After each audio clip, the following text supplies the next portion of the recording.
Barnaby Jones, starring Buddy Epson. Also starring Lee Merriweather, with guest stars Sharon Acker, Roger Perry, Ben Piazza, Arlene Golanka. Tonight's episode, Bond of Fear.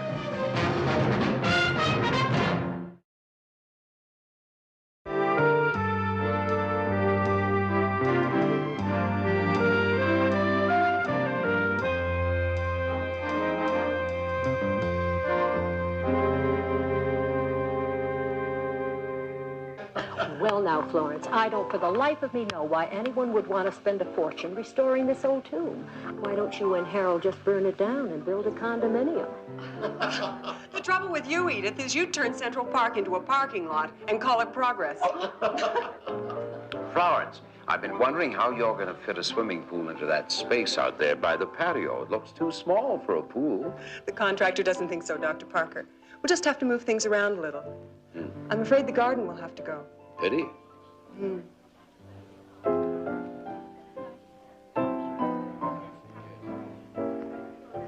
Another drink? Oh, no, thank you. Where's Harold anyway? Is he working late at the office again? Not you too, Russ. Half the catty women here have asked the same question. Yeah, all right, I'm sorry.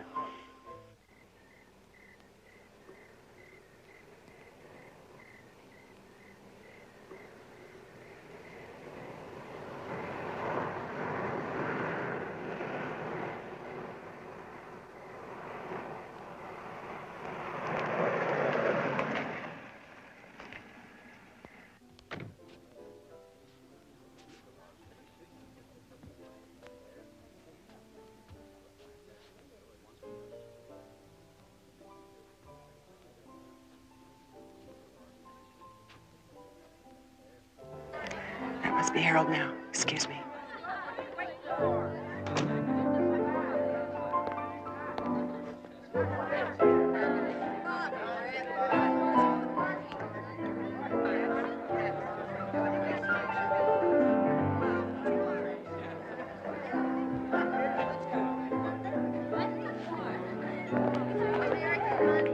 You're late. Did you forget we were having guests? Had a lot of work to catch up on, and I forgot the time. Don't you think I know what's been going on? Don't you think all our friends and neighbors, everyone in the village knows? Stop being paranoid, Florence. So very smug, aren't you? So sure of yourself. If it wasn't for Laurie, I'd have divorced you years ago. Oh, it's Laurie, is it? It's not this house, or the expensive clothes, or all the rest of the things my money can buy. You're hanging on because of Laurie. You're a damn martyr, aren't you? You disgust me. No! Daddy, don't! Please don't hit her. Please?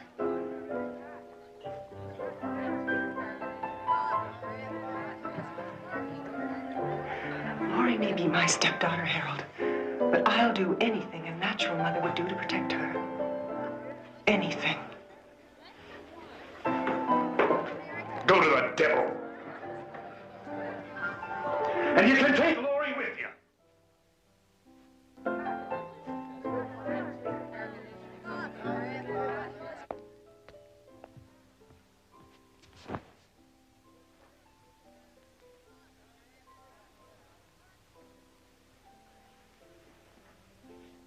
Laurie.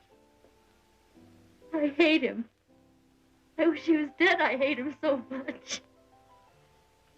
No matter what problems your father and I have, remember, he's still your father. I mean it. Come on. There's a party, remember? You fix your face, and I'm going to get out of this dress, and I'll meet you downstairs. Everything's going to be all right. I promise.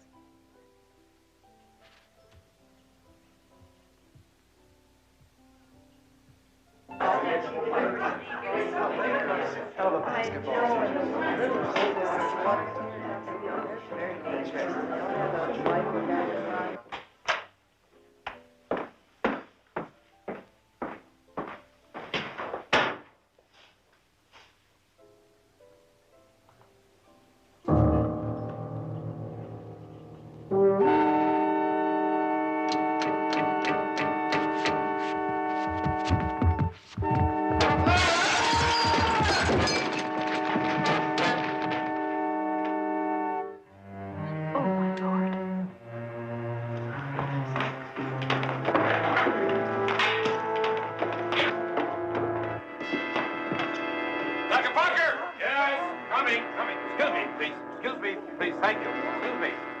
Looks like he's dead.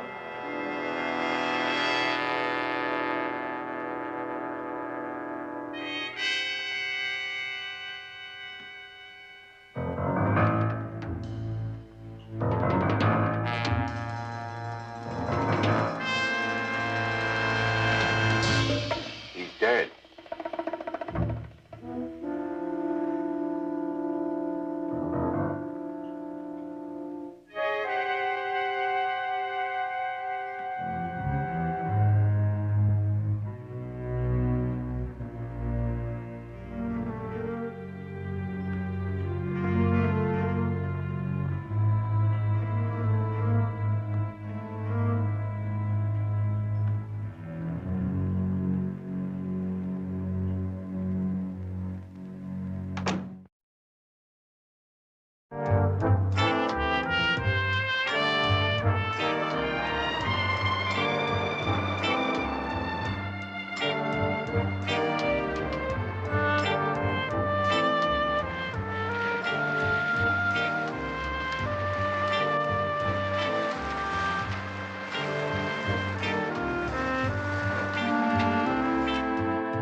Barnaby?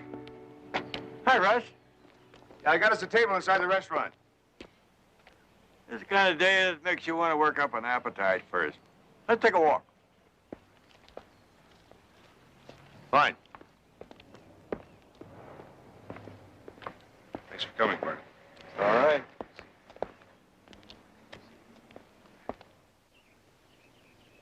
The good Lord Almighty didn't make just one Garden of Eden. He kept right on making it. Mighty pretty. You know, after the way you sounded on the phone, I half expected you to call me back and tell me that you changed your mind about taking the case. No, I got curious. I began to wonder why Florence Armstrong would want to stir up another investigation of her husband's death. Well, let me explain something to you. I haven't told her yet that I called you.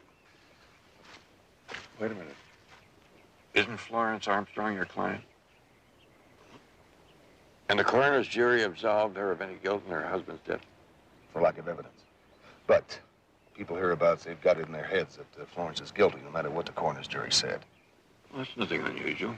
There are always some people who doubt a jury's verdict. But why does her own lawyer doubt it? I don't. It was an accident. She was in her room changing her dress. She heard Harold scream. She rushed out. She got there just as the body landed at the bottom of the stairs. Well, if you believe that, and the coroner's jury believes it, why start a new investigation? For Florence's sake, I guess. Or for mine. See, ever since it happened, she retreated into a shell. For the past 3 weeks, she's refused to see anybody, including me. That sounds like more than a lawyer-client relationship. Yeah, you're right. I'm in love with her. If it wasn't for her stepdaughter, Lori, she'd have left Harold a long time ago. You sure Florence is going to want me hanging around raking over old coals? You may get burned in the process. You sure you want me to do that? I'm not sure of anything, except that if you can't lay all these doubts and suspicions to rest, I'm afraid I've lost her. Russ, you've heard of what they say about letting sleeping dogs lie? That's a chance I'll have to take. All right. See what I can do. Thank you.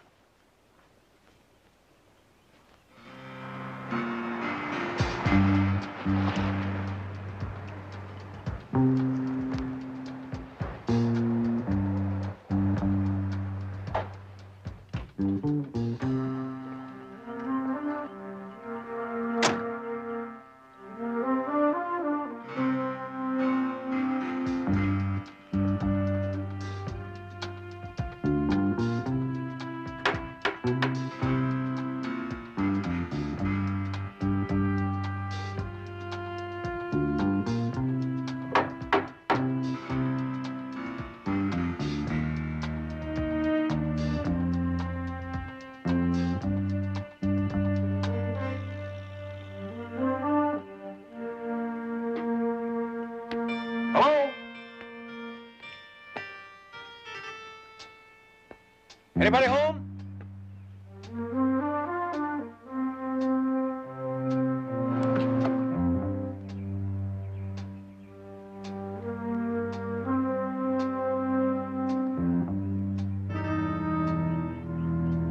You must be Laurie.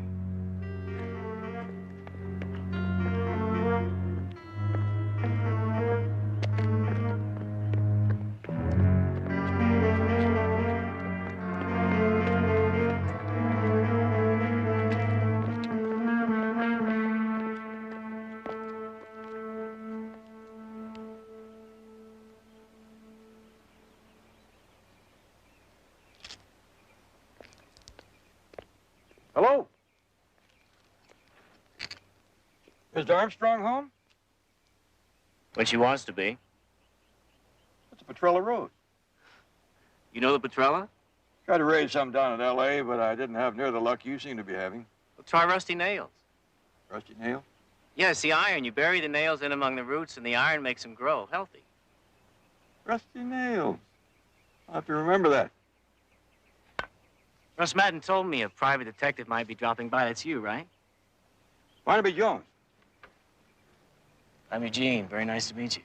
Did Russ also tell you why I'm here? Oh, I know what folks are saying about Mrs. Armstrong, if that's what you mean. Malicious gossip, that's what it is. And I sure hope you can put a stop to it, Mr. Jones. Why do you suppose people are being so malicious? Kind of makes you wonder whether there's any fire under all that smoke. Oh, I guess there are reasons for people thinking the way they do, but that doesn't mean Mrs. Armstrong did anything about it. About what? Oh, Harold and all those women he was playing around with. Is Armstrong new? I'm not sure. But this last tramp he was seeing would have been pretty hard to hide, even for Mrs. Armstrong. How's that? Well, she lives right here in the village. Nora Frazier, a waitress at the village roadhouse. Eugene? Uh-oh. I forgot I was supposed to tell you no visitors allowed. I'm in for it now. Rusty nails.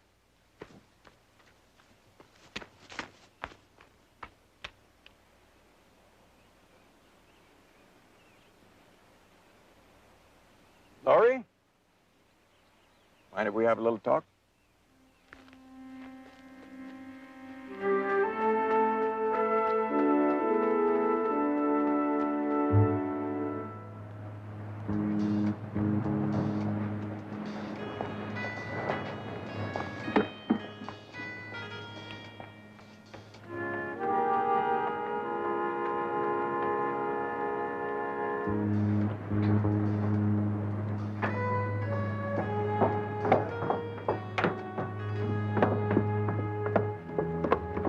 Just wait a minute, Mrs. Armstrong. Since you wouldn't answer my calls, this is as good a place as any to settle our account.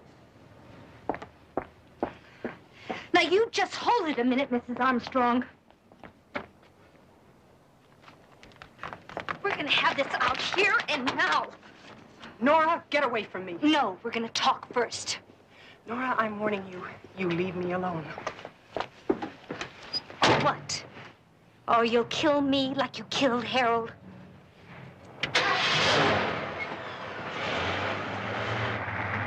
You won't get away with it. Murderer!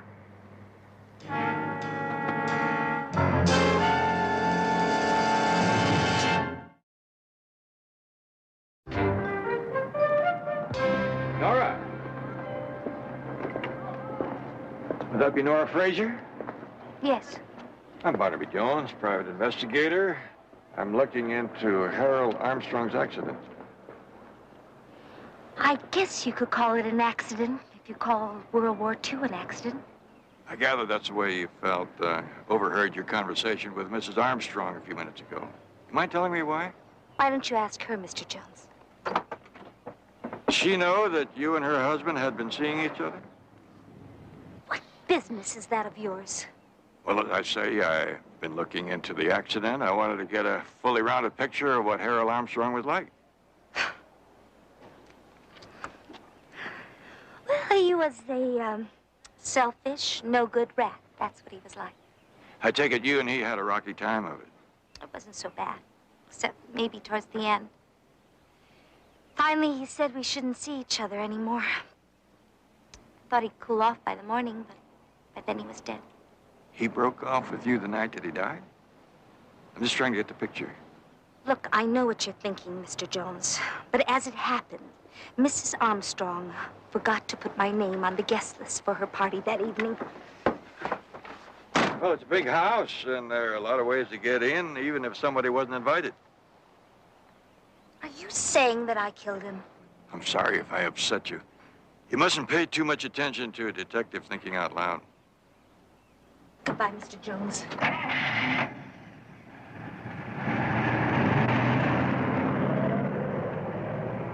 Barnaby? That sure ain't no way to make friends. Hello, Harley. Barnaby, I thought you big city detectives got what you wanted out of people with a little more finesse. Well, Harley, you know how it is some days. You have to shake the shaker a little harder to get the pepper out. How you been? Not too bad, till I heard that Russ Madden was calling in outside help. Well, outside doesn't mean better. I guess you still do have a little bit of that finesse left in you. Say, do you mind if I have a look at your Harold Armstrong file? Okay, Barnaby. Coincidence, isn't it? What? Harold Armstrong's first wife, Alice. She died in an accident, too. Poor Alice. Her parents arranged the marriage. She never did hit it off with Harold. Ended up for Alice out there on the lake. Never did find her body, did they? No. No, she just took a sailboat out one day and never came back. They dragged the lake for nearly a week, then finally gave it up. When did Florence arrive on the scene? Oh, she was always around. A childhood sweetheart, you might say. So, true love finally triumphed. Florence got her man 4 months after Alice disappeared. Yeah. Folks around here figured Harold didn't want Laurie growing up without a woman around the house. But outside the house, he appears to have had another woman who kept him pretty busy. Nora? No, Nora was nothing. Now, you should have seen the girl he had before Nora. She was an interior decorator. Her name was Maureen Saunders. She live here in the village? No, she came from L.A. Came up about, 8 months ago when they were first thinking of redoing the house. Now, Maureen was a looker. Yeah, there's one thing that puzzles me about the autopsy report. Coroner doesn't explain those cuts in Harold's hand. And nowhere have I been able to find any reference to this cut in the bathroom. Well, the coroner figured that the cuts were made by the broken pieces of the vase when Harold fell down the stairs. And anyway, Harold died of a broken neck, not by some superficial cuts. Mind if I keep this for a while? Well, seeing as you represent the family through Russ Madden, I guess it'd be okay. You have to sign a release form. I'll get you one.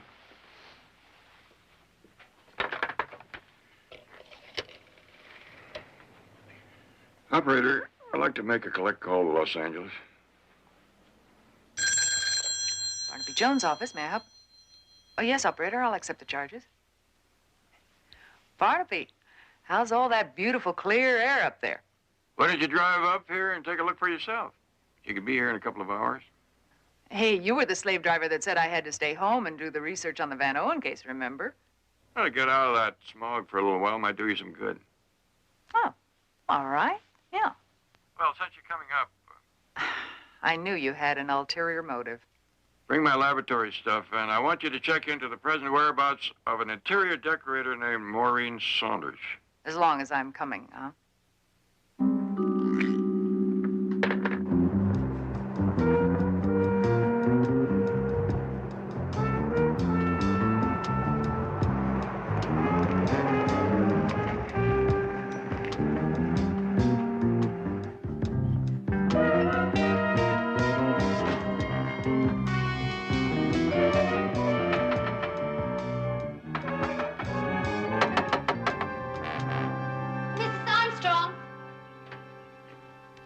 Please, Miss Fraser, go away. Don't cause any trouble. Trouble is what she'll get if she doesn't come up with what Harold promised me. It's no use. She's not home. Oh, yes, she is. Mrs. Armstrong, answer me.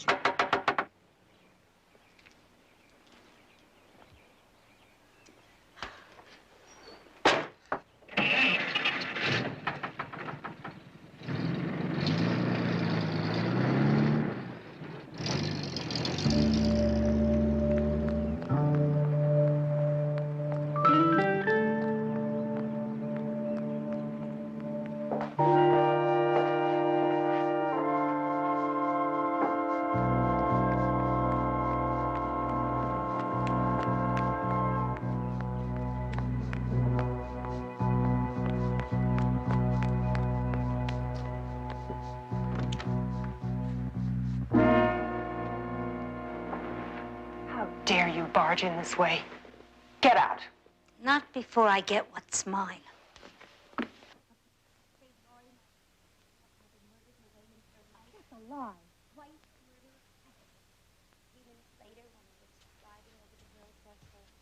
He looked back and saw Harold promised me a lot of things, but I got nothing. You made sure of that, all right. But I'm not going to lose the house he promised to buy me.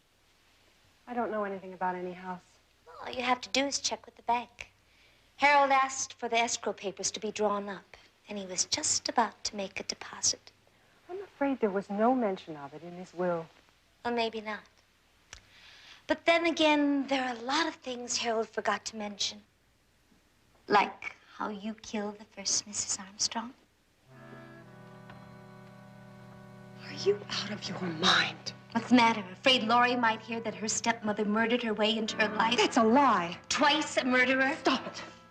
Oh, Harold told me all about Alice, all right. How he saw her take the sailboat out on the lake the day she disappeared. A few minutes later, while he was driving over the hill towards home, he looked back and saw someone taking the speedboat from the private pier. A blonde-haired woman dressed in a cream-colored dress. The kind you always wear. I was nowhere near the lake that day. Oh, yes, that's what you told Harold, so he didn't tell the police. Because he needed you, he wanted to believe you. That's enough. You've no way of proving your lies, so get out. You know, considering Harold's mysterious accident, together with his version of Alice's death, well, it'll be pretty good reading if you force me to give it to the papers. No, I don't have to prove it. Just see that it's printed.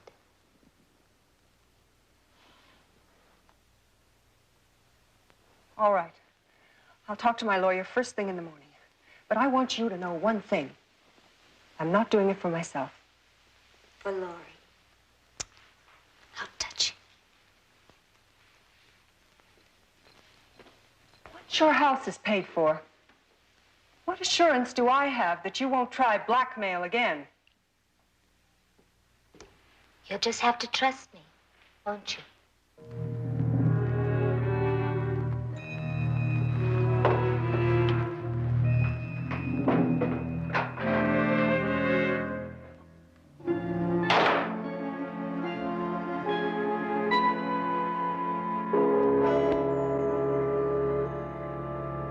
I'm sorry it took me so long, Barnaby, but I swear every camper, motorbike, and pogo stick in Los Angeles is on the road this weekend. Oh, boy, but you can't blame them. Beautiful country. Maybe we ought to come up here more often, take advantage of it. I don't know. Breathing all this clean air might be habit for me. Did you find out anything about that interior decorator, Maureen Saunders? She's missing. Missing? Mm-hmm. Oh, I got this picture of her from Lieutenant Bill. He said that her mother filed a missing persons report on her 8 months ago. Harold seems to have had a thing about blondes. Take a look at that, see what you make of it. Think that cut was made by a jagged, broken piece of lace? Too clean a cut. Knife, more likely.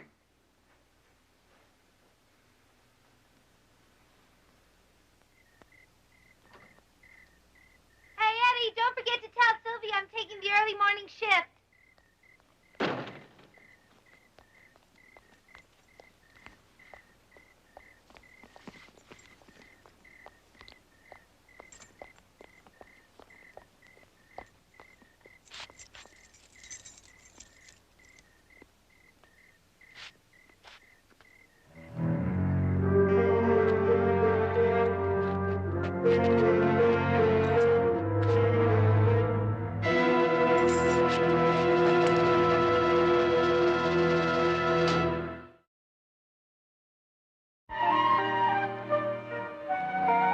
Try another assault on the castle, Mr. Jones? I have an invitation this time, Mr. Madden. Inside. Say, would you like another try at growing the Petrella? I can give you a cutting. That's very thoughtful of you. I may take you up on that before I leave.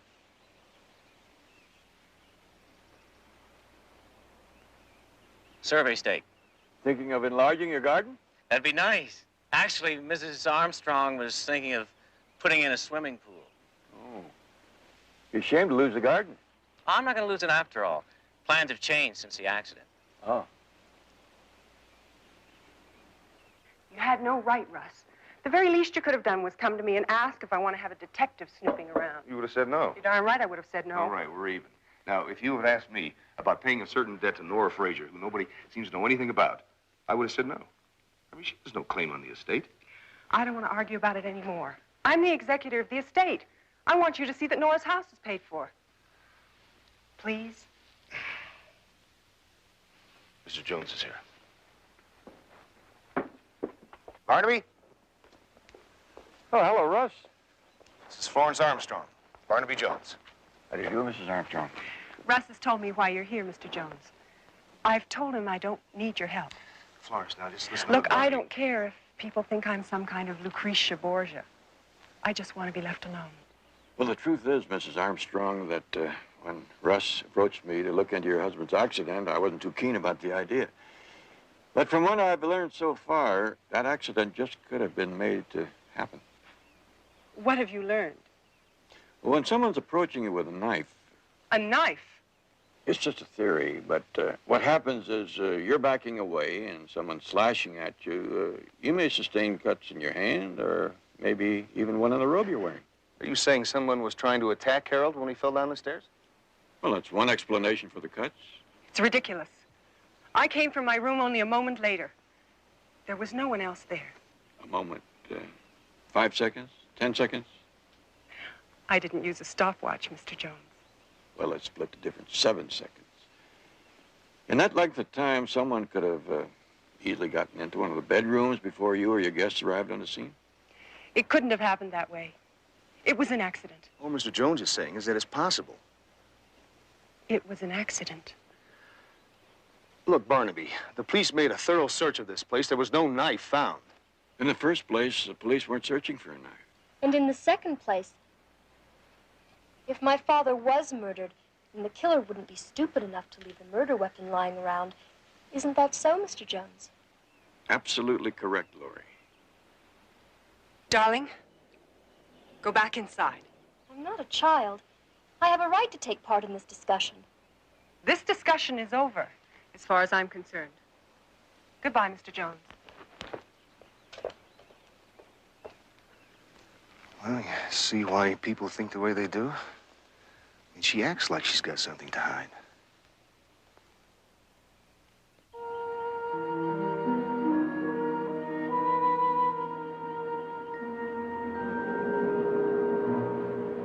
How can anything be so beautiful, so ugly at the same time? You're luckier than most young girls. Do you know that, Laurie? Am I? Well, most, when they lose their mother, aren't fortunate enough to find another like Florence to take their place. Hello, you two. Well, what's on the agenda for today? For me, it's fishing. Anybody want to come along? Not me. I don't think I'm quite ready to make my peace with the lake yet. You catch them and I'll cook them, okay? Okay. See you later.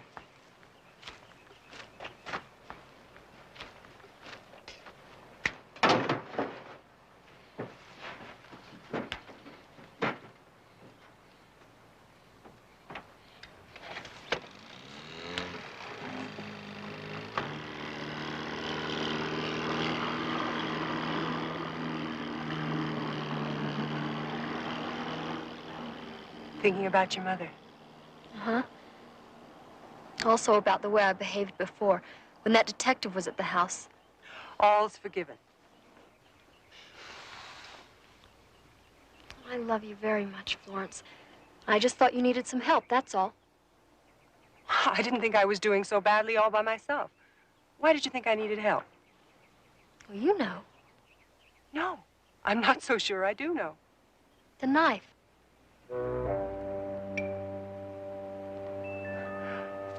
What knife, Laurie? The one you hid in back of you on the stairs that night. I certainly hope you got rid of it where no one will ever find it. a swimming meet. I forgot the school's holding the swimming meet this morning.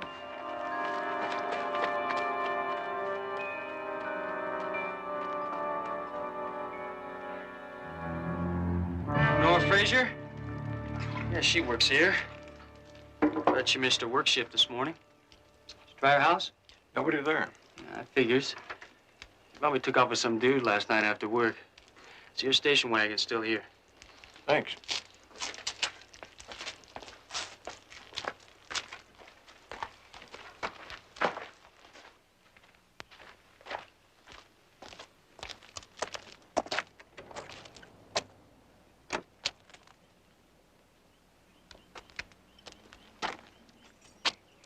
Keith.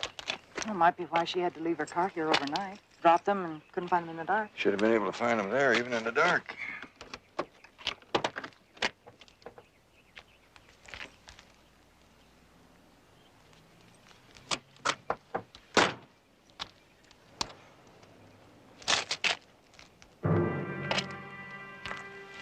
Looks like blood. There's a trail of it.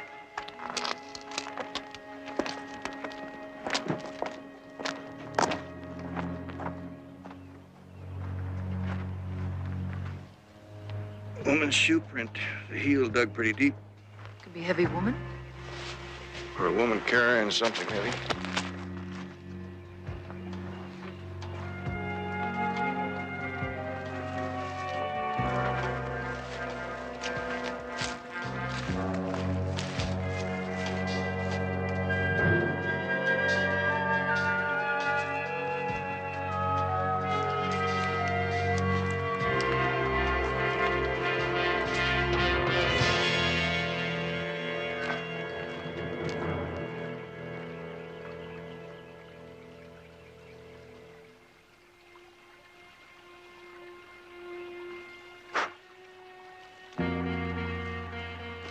Barnaby, there's some tire tracks up here.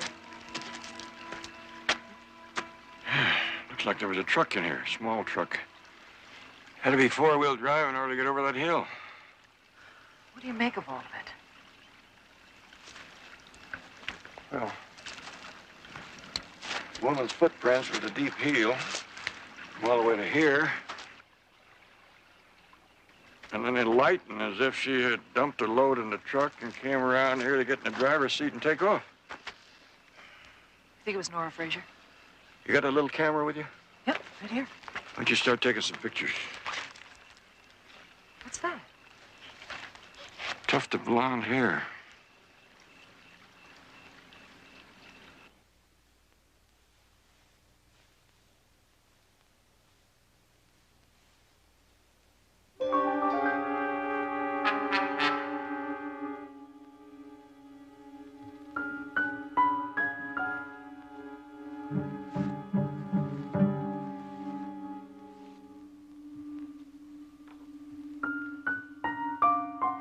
I look super, don't I? Just like you. I bet if we walked down the street together, nobody could tell us apart. Oh, Lori. My poor, poor darling.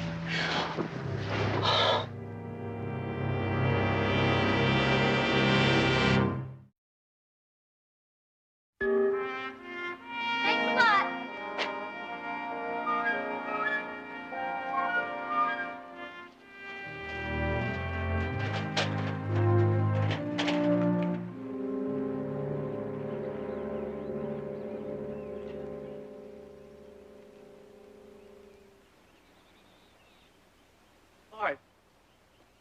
What's happening? What are all these stakes for? For the new swimming pool. What else? Why? Florence told me my garden would be left alone. Well, I've decided we're going to put the pool in after all. You've decided. Oh, Eugene, you always get your way with Florence. From now on, I'm going to have something to say about what goes on around here, too. We'll see about that.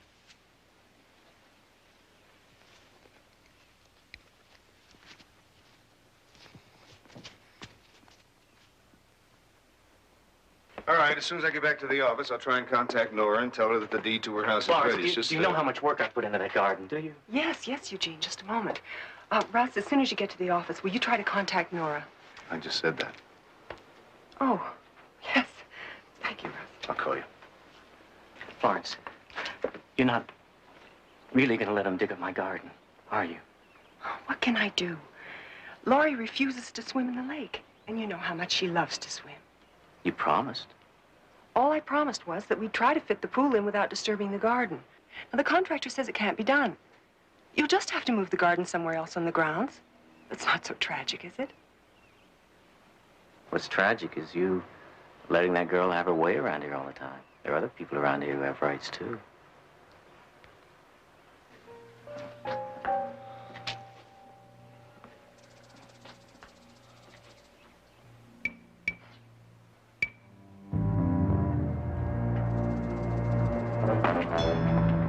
Barnaby. Listen, if you're thinking of changing your hairstyle, don't. I rather like it the way it is. When you were out getting pictures of those tire tracks developed, I thought that I'd like to have a closer look at this hair under the microscope. It's synthetic fiber. From a wig? Blonde wig. Nora Fraser's? No, that's the reason I went in to talk to the hairdresser. She says that Nora Fraser doesn't possess a wig and never did. She's too proud of her own hair to cover it with a wig. Oh, do you think there were two women out on that dirt road last night? It looked that way. How'd you make out with the tire tracks? Well, the tracks were made by some sort of specialty tire. But the local dealers around here don't handle them. They can only be purchased through a mail order house. Is there one in town? We're on our way there.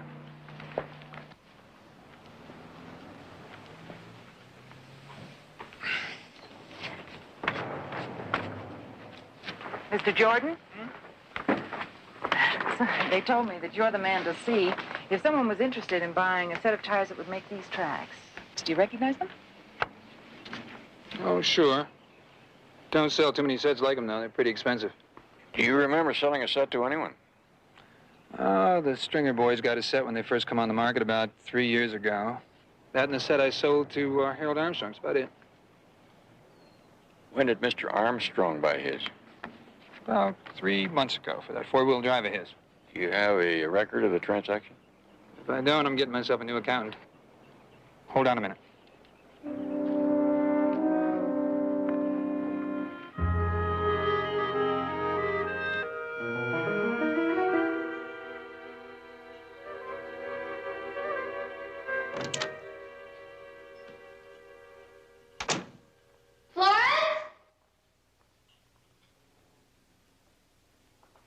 Hi, Mom. You know, I've been thinking, with all the dirt and dust the men will stir up digging the swimming pool, why don't we just hop in the car and drive to L.A. for a couple of weeks? Mom? Something the matter?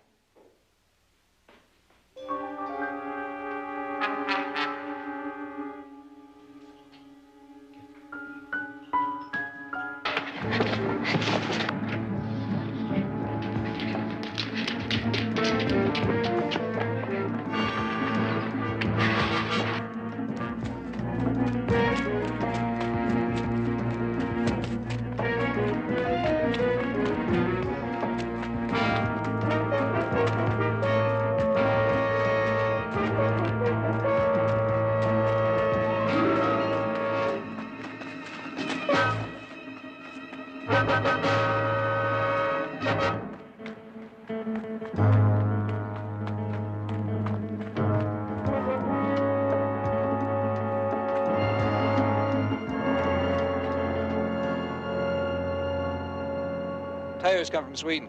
Harold was always buying foreign. Mr. Jordan, on this sales slip, there's another item, a blonde wig, which, according to the notation, was paid for in cash. Now, why didn't Harold Armstrong sign for the wig just as he did for the tires? Well, first place, that's not Harold's signature. That's not an H, that's an E for Eugene. He signed for the tires. I made the notation about the cash transaction on the wig later on. Eugene Armstrong, caretaker. They related? He was Harold's cousin. Well, thank you very much, Mr. Jordan. Pleasure.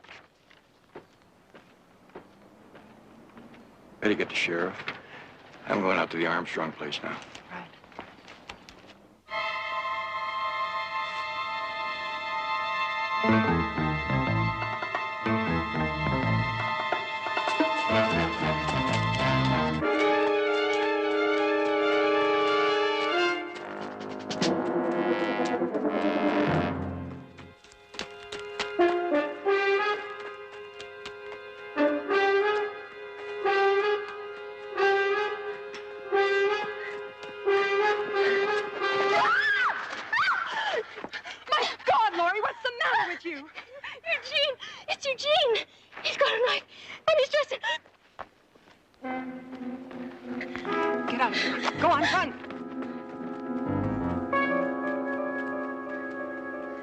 Eugene, you don't want to hurt anyone.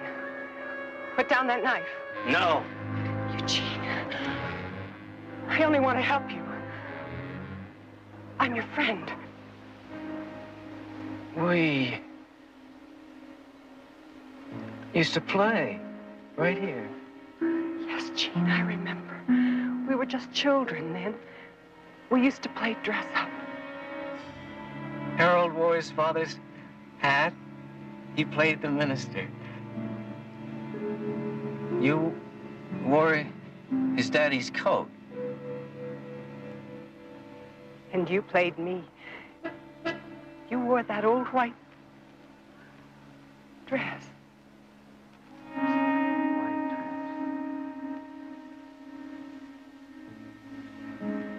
I now pronounce you man and wife. Florence and Eugene. Eugene and Florence were married. That was just a game. No. Eugene loved Florence. Oh,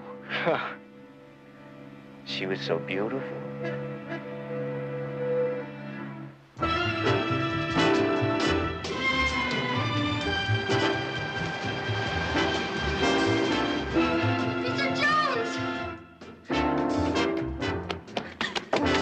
Out there with Eugene. He's got a knife. Wait for the sheriff. Harold was so mean to Florence. That's why he had to die. You killed Harold. Mm-hmm. Harold was always making Florence cry. So I waited for him in the closet and... Trying to get away from that knife of yours. He fell down the stairs. Is that why you killed Nora and Maureen? Because they made Florence cry? Yes. They were cheap. No good. What about Harold's first wife, Alice? You killed her too, didn't you? She was mean. She tried to evict Eugene from his cottage. Eugene was part of the family, too. Where is she, Eugene? In the garden? Is that the reason you don't want anyone to dig it up? Yes, they're all there. Like the rusty nails. Nobody's gonna dig up my garden.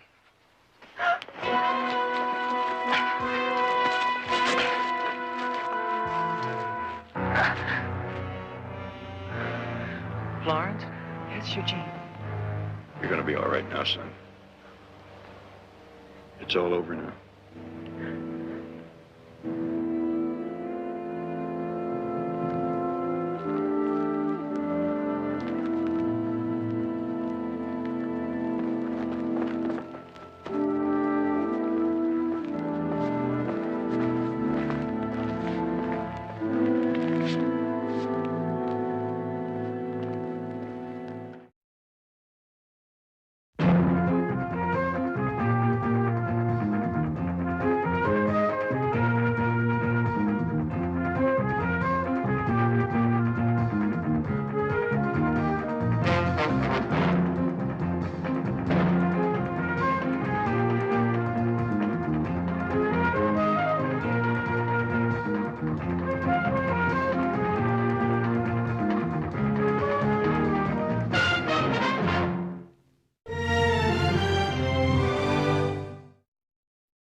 Jones, a Quinn Martin production. Starring Buddy Ebsen. Also starring Lee Merriweather, Mark Shera, with guest stars Robert Reed, Catherine Justice, Anthony Gary, Anne Lockhart. Tonight's episode, Death Beat.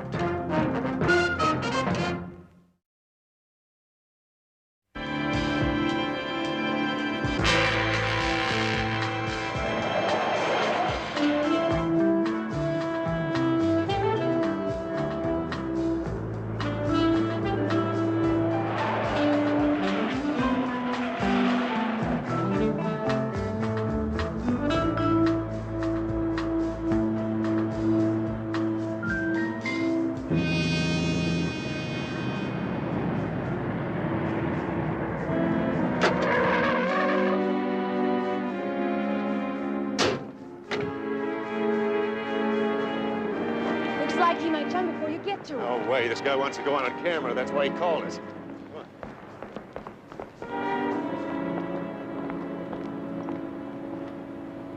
Jim? Get back! Okay, man. Okay. This is DeWitt Robinson on the Vincent Thomas Bridge in San Pedro. The man you see on that ledge is Jim Anders. Called us on the KBX hotline. Told us his intentions. Seemed to be reaching out. Like he wanted somebody to stop him. Jim? Jim, we want to help you. I don't know what a reporter can say to you. Nobody asked you to say anything. You want us to listen, is that it? Yeah, why not? Nobody else will. What's the problem? You have trouble at home? Your wife? Girlfriend? Lose your job? Are you hooked on something? Let me speak to him. Father Moore. Keep it on. What's your name? What's his name? Anders, Jim Anders. Jim. Will you give me just a minute? Look, whatever you're selling, I am not buying it. There's an answer, Jim. There's always an answer, no matter what's bugging you. There's got to be a better way than this. Come on, talk to me. Hey, Jim, as lousy as it is, there's always something worth talking about. There's got to be somebody who's going to miss you. How about it? You married? Isn't there a girl somewhere? Mother? Father? Who is it, Jim? Who do you care about? Get him away from me! Take my hand, Jim. I promise you, there's an answer, one you can buy.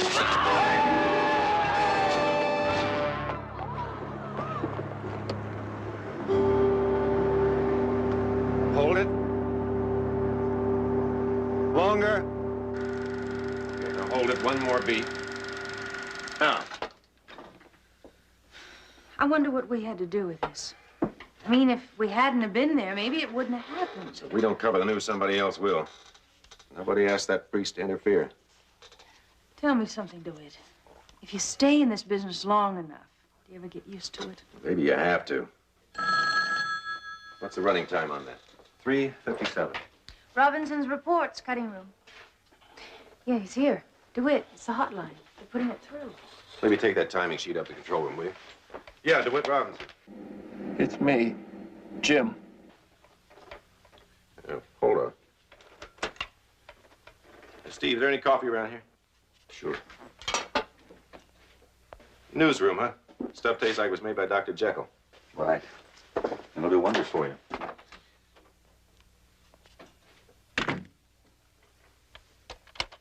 Jim, you made it? You all right?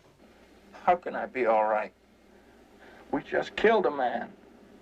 A priest. Are you sure? Did you see a body? I didn't have to see him. Why didn't you stop him? How was I gonna do that? Hey, Father, don't worry about the guy on the bridge. There's a little manufactured news for the 6 o'clock report. Well, that would have been a lot better than what happened. It was an accident. DeWitt, you can't run that film. I've gotta run it. If Everybody knows I've got it. Why wouldn't I run it? I'll be recognized. Sure, you'll be recognized. You knew that beforehand. That's why you can't go home. You find yourself someplace to crash at the marina. You shave your lip, and I'll see you at the foot of the South Jetty at 9 in the morning. You damn well better see me now. Look, I've got a newscast to do. I've got a press club dinner tonight that I cannot get out of. Now, don't sweat it. I'll take care of everything. Can you take care of the priest? Hey, I mean, maybe he's all right. You made it. Maybe he did, too. Jim, trust me. Okay? I'll see you in the morning.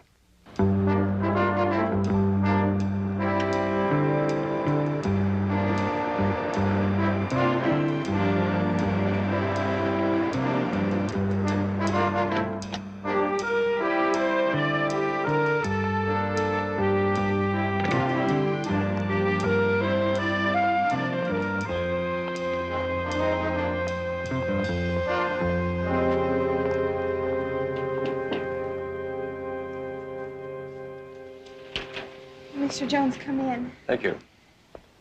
Did you see the police yet? My associate is down there now. I hope they tell him more than they told me. They haven't recovered anyone from the water yet. But it's been 15 hours, and Jim hasn't been at his apartment since I got into town. I've knocked on his door so many times, the landlady's daughter thinks I'm some kind of a nut. Oh, Mr. Jones, I'm a nervous wreck. Maybe we better get right over to the TV station.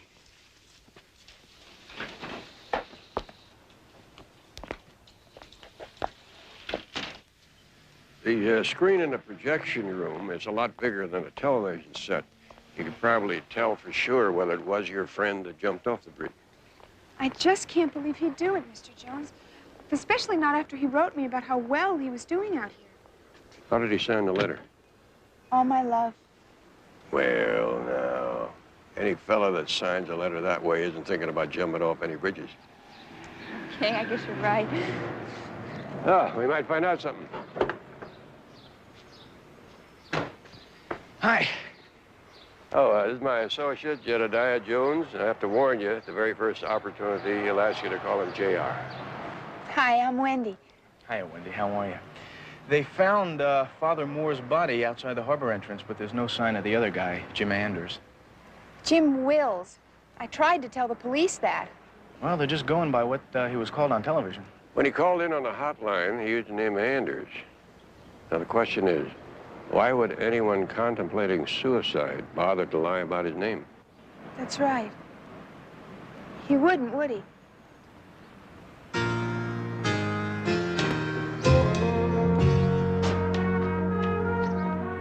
Confess to the police, you out of your gourd?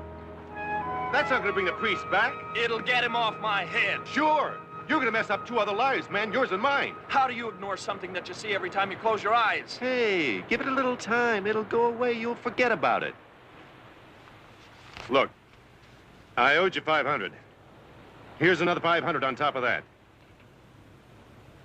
Okay, it's not gonna make you forget, not right away. But a grant's gonna go a long way to getting you back to Columbus, back to, what's her name, Wendy, huh?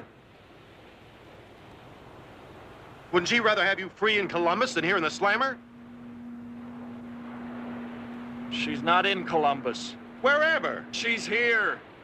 Look, I called back home last night. I had to talk to somebody and you weren't available. They said she flew out here. She wanted to surprise me. Oh, that's some surprise.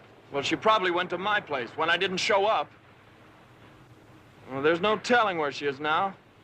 The worst that happens is she flies back to Ohio. Not if she saw me on the news last night. What if she thinks I'm dead? Okay. Okay. I'll find her. Come on, I can do that. I got contacts on the hotline. Only you just keep your problem to yourself. Here, come on. All right. Find her. You gonna cool it? Here's where I'm flopping in Venice, under the name Wilson. Wait a minute. You gonna cool it? If you don't take too long. I don't know what a reporter can say to you. Nobody asked you to say anything. You want us to listen? Is that it? Yeah, why not? Nobody else will. What's the problem? You have trouble at home? Your wife or your girlfriend? Oh, my God. You lose your job? You're absolutely certain that's Jim? Are you hooked on something? Yes, it's Jim. Mustache must be new. Father Moore.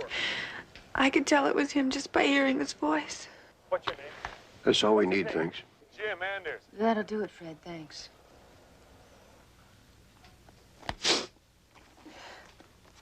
None of this makes any sense to me at all. Look. You see, read the part where it says he's been getting some work. Apparently he figured might lead to some acting jobs on television. Pictures, maybe. Well, it certainly doesn't sound like a guy with no future and no hope. No, it certainly doesn't. Thank you, Miss Price.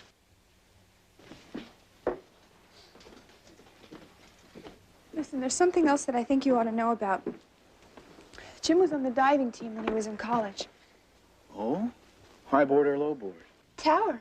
He used to even pretend like he was doing a comedy act, you know? He'd pretend like he was falling, and then right at the last minute, he'd cut the water just like a knife. Then you think the idea of his selecting a high bridge to end it all just doesn't track? That's exactly what I'm thinking.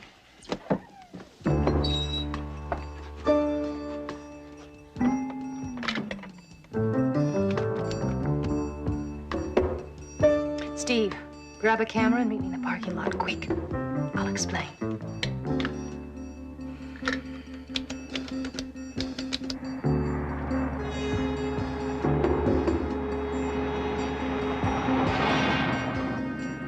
Girlfriend and detective. We should catch them before they leave the parking lot. Hold it, Libby, not so fast. Why? DeWitt, just think. A grief-stricken girlfriend, a dead priest, a fake name. That's the kind of story the network will pick up on. What fake name? Anders. The girl ID'd him as Jim Wells. And it gets better. She won't believe that he's dead. He was a high diver in college. Is this a ticket to the big time or what? DeWitt? Yeah, you go get him, Libby. I'll be there in 2 minutes. First off, I think you ought to take a ride over to Jim's apartment. Hopefully he had some nosy neighbors who might be able to... Mr. Jones! Mr. Jones! Oh, I'm so glad we caught you. Miss Milliken, we'd like very much to interview you for tonight's broadcast. Me? It's all about Jim, who he really is, how you came out here to be with him, and all about... Please, I really don't think I think an interview at this time is a little premature. Okay, Libby. Got it. This is Wendy Milliken, who came here from Columbus, Ohio, to be with a man named Jim Wills. Miss Milliken, you saw our news broadcast last night, and you recognized the man on that bridge as your fiancé? Yes. I mean, no. Look, I wasn't sure. Excuse me, Mr. Robinson, but Miss Milliken's been through an ordeal. I don't think you want to add to her grief, do you? Who are you, sir? Barnaby Jones, private investigator, hired by Miss Milliken to find her fiancé. Mr. Jones, what's happening here is news. I don't want to interfere with your First Amendment right to gather news, Mr. Robinson, but there is no news here yet. But of course there is. Miss Milliken, I understand you refuse to believe that Jim's suicide attempt was successful. Look, it wasn't a suicide. He wouldn't do that. Look, no interview. Isn't that what you were just told? He was a high diver, wasn't he? Listen, I don't think I'm explaining this clear enough. You see, the young lady is worried about someone she loves and doesn't need a microphone stuck in her face. Okay, Steve, that ought to give us enough for broadcast. That's just about all you care about, isn't it? Hey, Libby, you're on the ball, kid. This one ought to give us enough to milk for days if we play our cards right. Barnaby, do you remember Cloris LaRue? You mean the stripper with the snakes? Only what I read in the newspaper. She used to live here. How do you know? I dated an actress here once. Singers, actors, dancers, okay. But snakes, no way.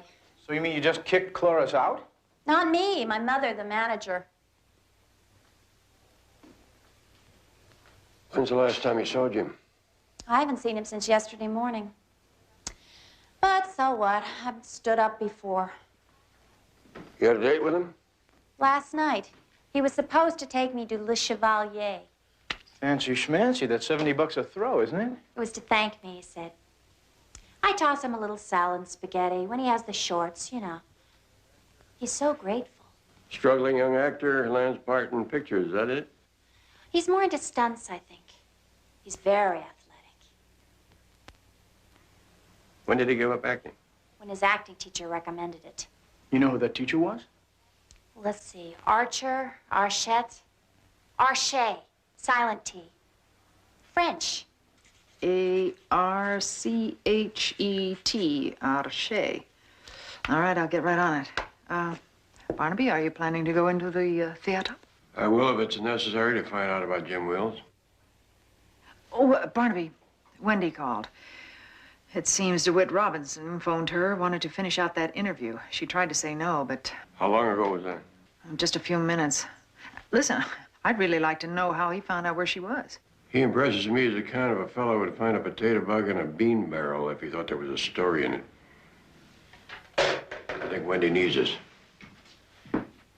Wendy, what about the letter he sent you? Oh, he said he had some work. Why do you think he told us the exact opposite? I don't know. What kind of work? He didn't say. Wendy, if he did survive, as you believe, why do you think he hasn't come forward?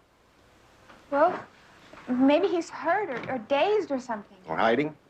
Why would he do that? Afraid, maybe. Thinking he was responsible for the death of Father Moore? But the priest grabbed him. How could that be Jim's fault? That would depend on exactly why he was threatening to jump in the first place. You insist that he wasn't suicidal. Why then? Was it a publicity stunt? Well, Barnaby?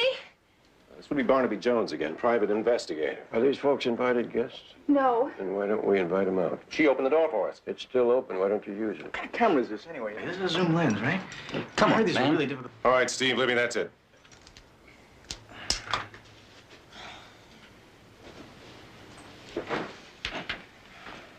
Well, off the record, do you think he's still alive? Off the record, no, but we're going to find out. If you do, will you give me an exclusive? Well, I've got one. How about an overly ambitious news hog who gets a trespassing rap laid on him if he ever pulls a stunt like this again?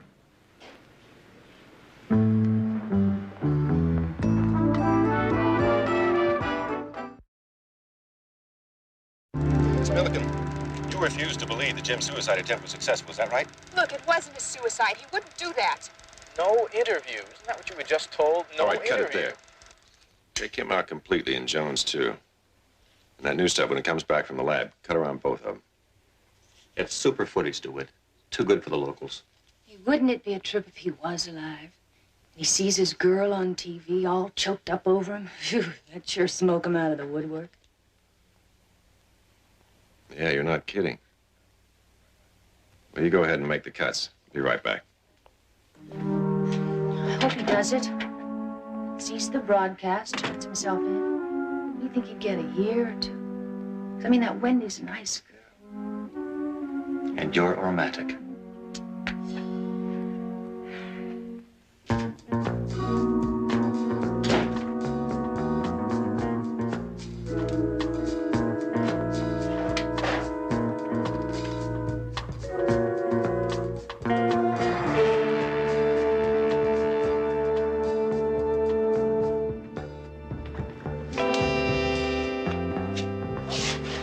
Yeah, this is Wilson. Where the hell have you been? Locating your girlfriend, as promised. You found Wendy? I will have. By 6 o'clock tonight. 6 tonight? 6:30 at the latest. It's a sure thing. Okay. Just call me right away. Yeah, but you're gonna have to answer the phone a lot quicker than you did this time. Where were you? Oh, I'm on the 3rd floor. The only phone is in the lobby. It'll probably be while we're on the air with the news. I can only be on the phone for a few seconds at a time. So I'll stand by the phone. Well, look, between 6 and 6:30. Don't get impatient. You stay in the lobby and close to the phone, okay? Right. Now, you students certainly know what a rose is. A rose by any other name would smell as sweet. Listen, darling, please. Now, try to think of yourself as a beautiful, pink, fully opened blossom, not a bloomin' ragweed. Oh, well, I'm sorry, darling. Perhaps we should think of some other little flower. How about a nice, bright little yellow daisy? Would you like that? Marvelous. Over there, darling. Mr. Arche? Well, well, my dear sir, I'm not often privileged to hear my name properly pronounced. As a mark of my appreciation, I'm waiving the usual charge of admission. Thank you. We appreciate that. My name is Barnaby Jones. This is my associate, Jedediah Jones. Jedediah. Well, it's certainly a pleasure to meet you. And I can certainly use a young man of your talent. Jedediah. It's rather hard to keep young leading men, you know. Like Jim Wills. I'd like to ask you a few questions about him. Private investigator, eh? Well, I'll tell you anything except that he was a good actor. Is that why you advised him to go into stunt work? Oh, come now, Mr. Jones. It seems to me you've already done some investigation. Some? Well, Jim is very physical, of course, but you don't just go into stunt work. You mean jobs like that are hard to find? Well, he mentioned recently someone who was very good at opening doors. Any idea who that may have been? I had the impression it was a television person, someone of rather substantial influence. No, no, darling, a bright little yellow daisy. Excuse me, sir. She's the girlfriend of one of my backers. Now, darling, it's simply a matter of concentration. Now, Barnaby, what television person named DeWitt Robinson do we know in this case? Maybe we just don't know him well enough. Ah, shucks. And just when I was beginning to like not seeing him. But Jedediah, sometimes you have to wade through the hog wallow to get to the melon. Well, I'll put on my high boots. Hello. Yeah. Hotel Brody, room 843, 9 o'clock tonight. Got it? 8:43, 9 o'clock. I'll be there.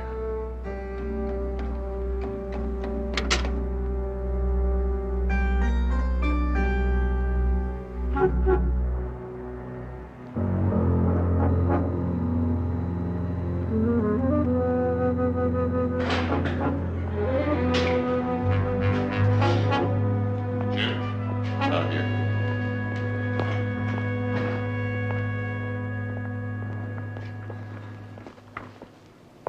Where's Wendy? She's not here. You promised me that she'd be here. Oh, that's before I found out Wendy hired a private detective to find you, man. I should have known better. It's a temporary delay. It's temporary. And I'm telling you, that private detective is digging in pretty good. You got to get your story straight. My story? All right, we're both on the hook. Here. Take a look at that.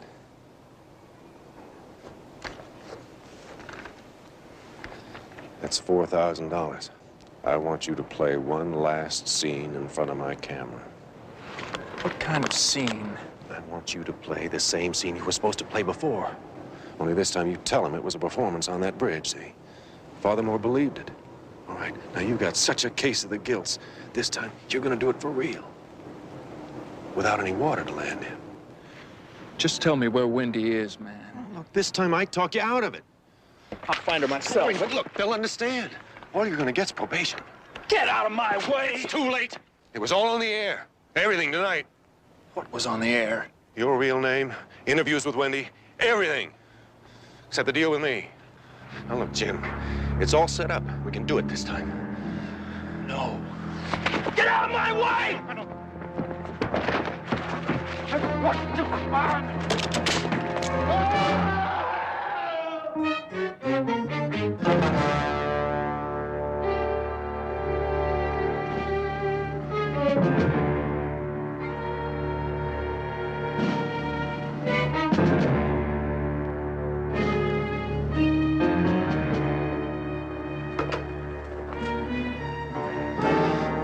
Five 6219. Libby Price. Libby, I just heard from Jim Wills. He's at the Hotel Brody in the roof garden. Says he's going to try it again. Yeah.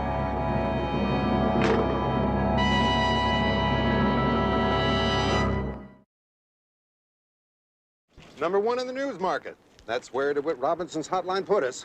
Sorry, it's the only chance I'll get. Sure you fellas won't join me? No, thank you. Mr. Monahan, how long has the hotline been in existence? Oh, let's see, at least 5, maybe 6 months since DeWitt talked us into it. $50 cash for any news tip we use on the air. A regular viewer would know that. Guess you found me out. That made him into kind of a hero, didn't it? Saved his job for him. And may get him a spot on a national show out of New York. Mr. Robinson's stories all been on the sensational side, haven't they? Yes, they have been lately, starting with the terrorists who blew up the abandoned power facility. Oh, yeah, I remember that about a month and a half ago, right? The hotline didn't pay off during the first few months, did it? Right. Caught on just before option time. Mr. Monahan, I wonder if you could supply us with a list of the stories that Mr. Robinson's hotline generated, along with the dates. Well, I think I'd have to know why, Mr. Jones. Kind of like to see how they stack up against the activities of the young man that went off the roof garden last night. Jim Wills? You know what you're suggesting, manufactured news. That's a very serious accusation. That's why we have to be sure before we make it. Kind of figured that you'd want to know one way or the other, too.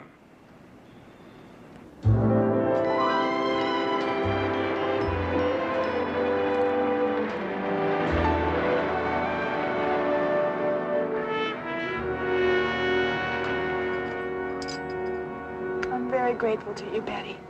I really needed somebody, and you were there. Thank you. Listen, if you'd like me to stick around for a while, I'd be more than happy to. It's okay, thanks anyway, but I am really whipped. Well, you have my number. Yeah. Oh, Betty, why did this happen? I just don't understand any of this. I've got a whole life to replan, you know? And I just can't seem to do any of it until I find out what it was that happened. Wendy, I'll make you this promise. Barnaby will never stop until all of this is explained. Okay. It's gonna be fine.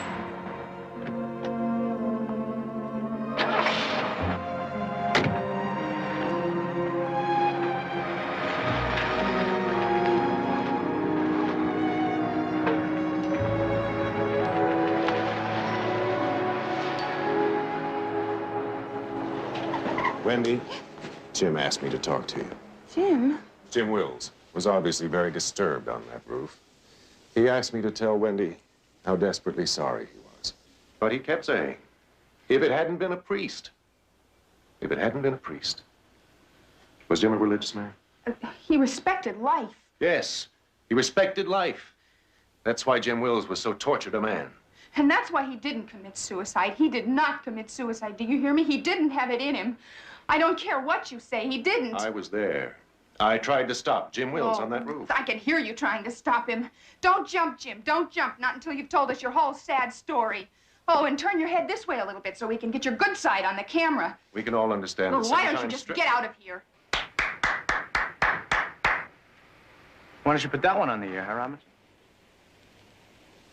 Kill it.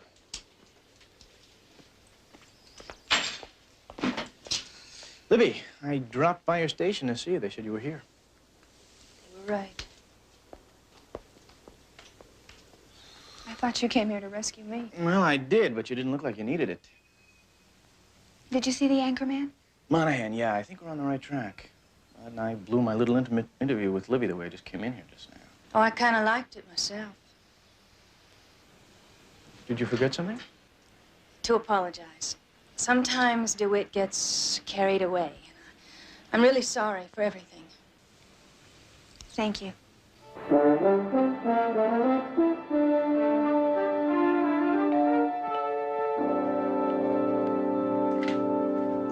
Oh, Mr. Jones, I thought you'd be finished asking questions about Jim. Now that now that he's not missing anymore. I'm going to keep asking questions, Margie, until they're all answered, especially about his work. His stunt jobs? I not only want to know the nature of the job, but when he did it.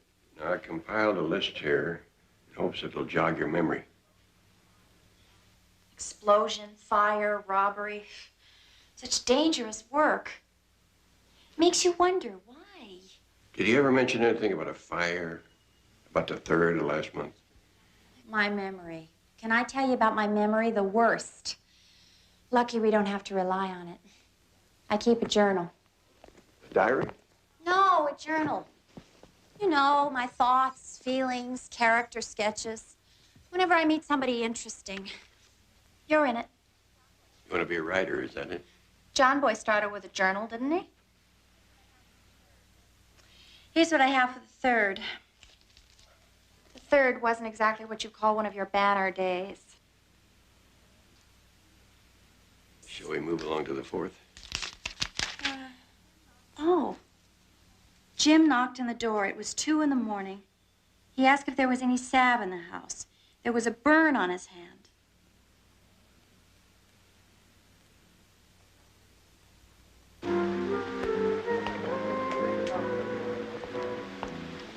Will Wendy be heading back to Ohio right away, do you think? I don't know. She didn't say. Were you ever around when Robinson took one of his hotline calls? Not lately. Do you think she'll talk to me? I mean, woman to woman. Wendy. Say, who's the reporter around here anyway? You keep answering my questions with questions. Why are you so interested in DeWitt? It's my week for collecting jerks. Is that what you want me to say? That he's a jerk? All right, he's a jerk.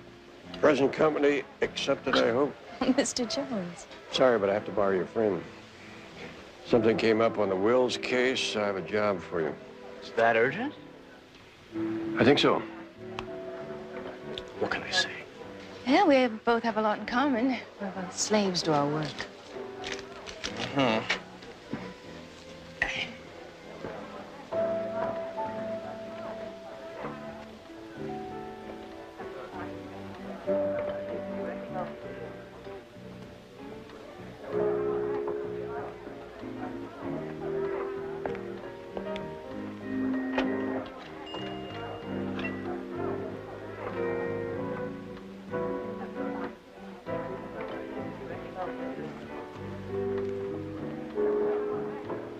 Let me get this straight now. You say your name is Marjorie Hall and you're a neighbor of Jim Wills. Oh, I see. You're the landlady's daughter. You say he left you a letter?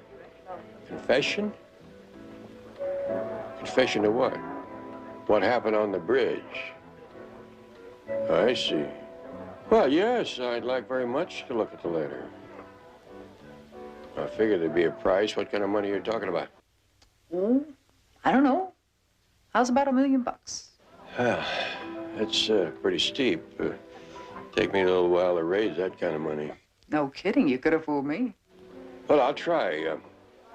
But in the meantime, don't sell the letter to anyone else.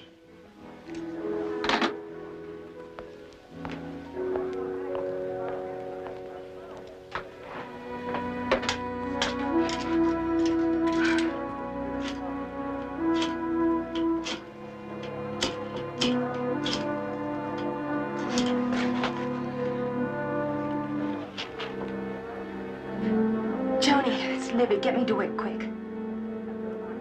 Oh. Well, look, when he gets back, just to tie him down, lock him in his office, anything. I've got to see him.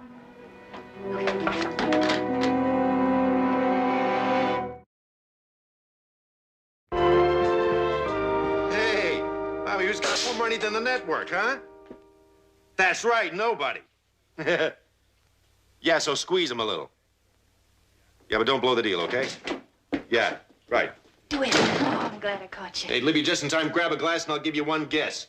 DeWitt, New York's come through with an offer. My agent's negotiating the deal. Cheers, babe.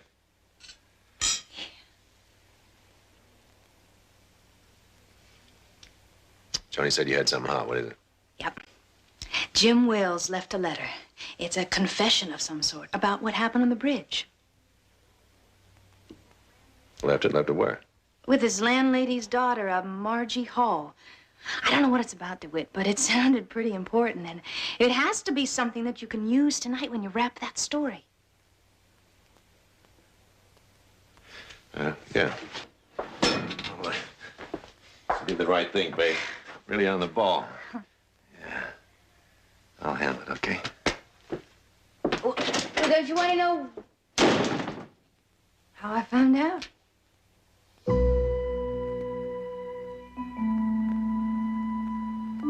DeWitt?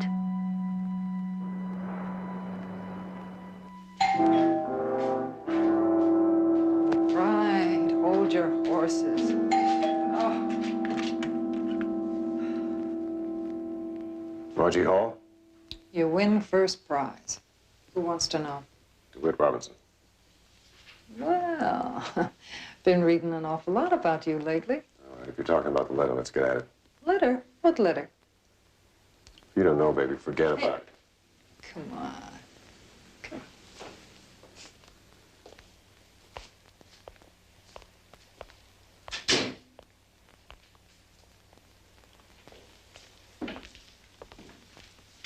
Word do get around, don't it?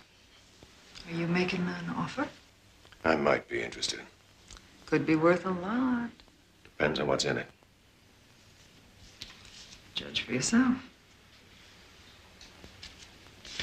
That's a copy, of course.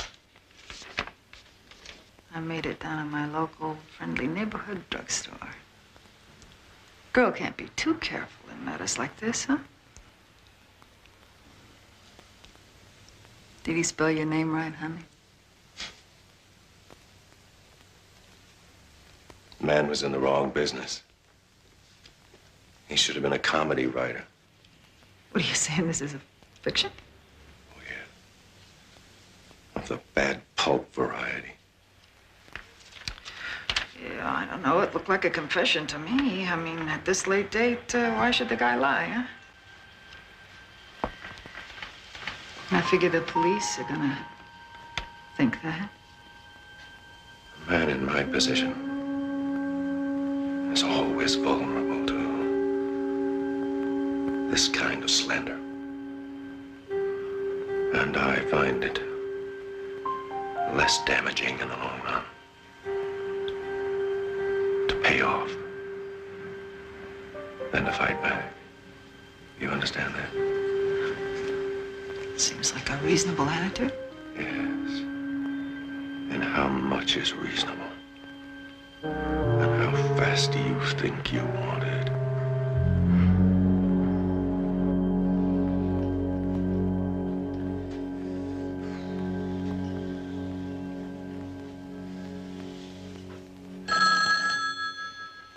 Barnaby. He went for the bait. Bet he did okay? Yeah, even though Marge wasn't crazy about the impersonation, she got the job done. Where is the payoff gonna be? By the monkey cages at the old zoo. Yeah, I think I know where that is. What time? This afternoon, 4 o'clock.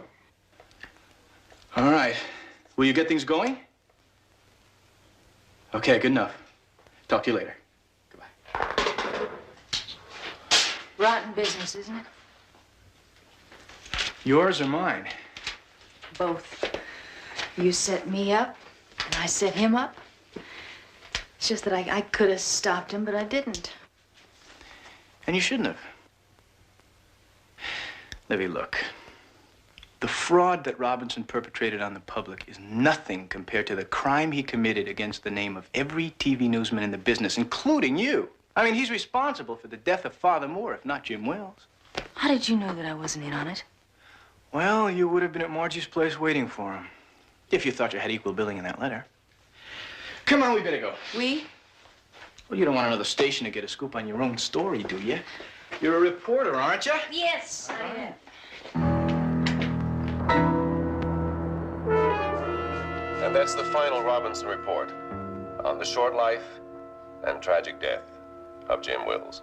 In fact, the final Robinson report you'll be seeing locally on this station. Beginning Monday, we'll be seen a half an hour later on the network news originating from New York. This is DeWitt Robinson, and that's a wrap.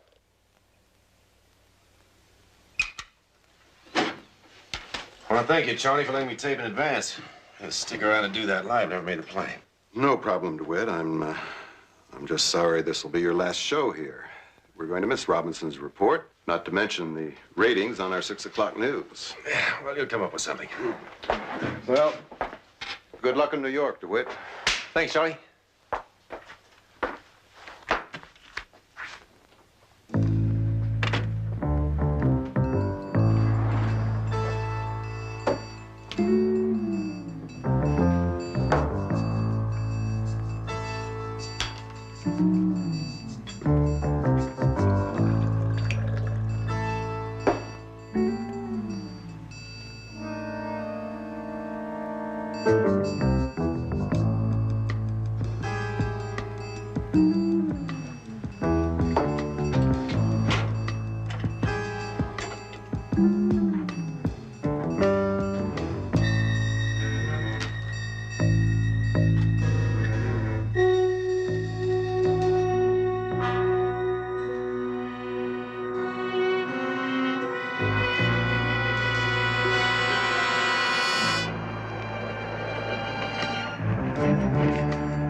Over here.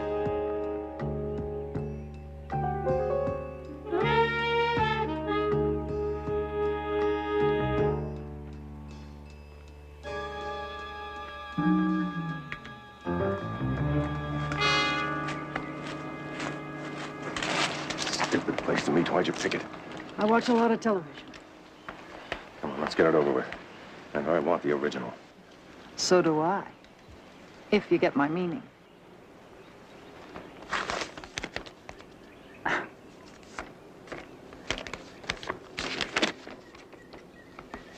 All right. That's it. We're through. You understand that, Miss Hall. Finished. Yes, I do believe that is the word for it, Mr. Robinson. Finished.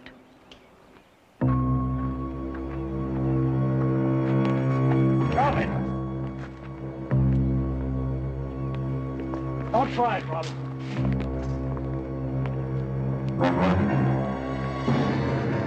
Don't try, Robinson.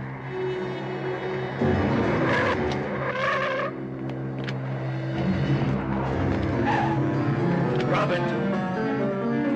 You're under arrest, Robinson. Suspicion of murder. By exchanging the money for what he believed to be an incriminating letter, TV news personality DeWitt Robinson has verified his part in the planning and execution of fraudulent stories. You're still on the ball, aren't you, Libby? Oh, I taught you pretty good, huh? You were wrong about one thing. I don't think I'll ever get used to it. Oh, sure. For old time's sake? Lieutenant.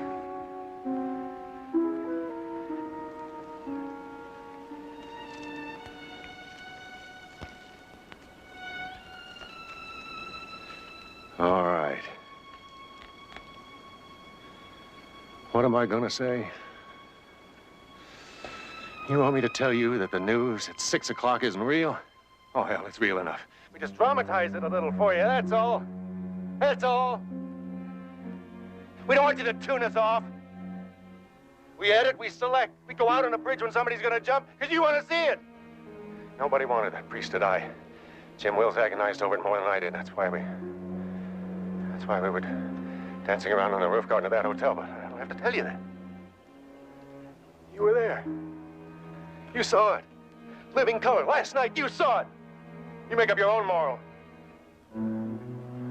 Because I'm tired. It's DeWitt Robinson. And that's a wrap. Well, we know that wasn't a fake. But I'm afraid that Jim's feeling for me was. Not according to our friend Margie. Oh, he liked her, all right, but she said that his mind was always on you. He knew I was in town. Why didn't he try to find me? Because DeWitt kept him from it. His biggest concern was for you, Wendy. All he wanted was to take his lumps for the accidental death of the priest, find you, and start over. Are you really sure about that? I just talked to DeWitt. That's why I stopped by here. Thought you'd like to know. Oh, I did want to know that. Thank you, Libby. I guess I can go home now, Mr. Jones. I think I'm going to be all right. I never doubted it for a moment. Aw. Well, wouldn't you know it? I forgot to ask my cab to wait. Well, now, I think I just happen to be going in your direction.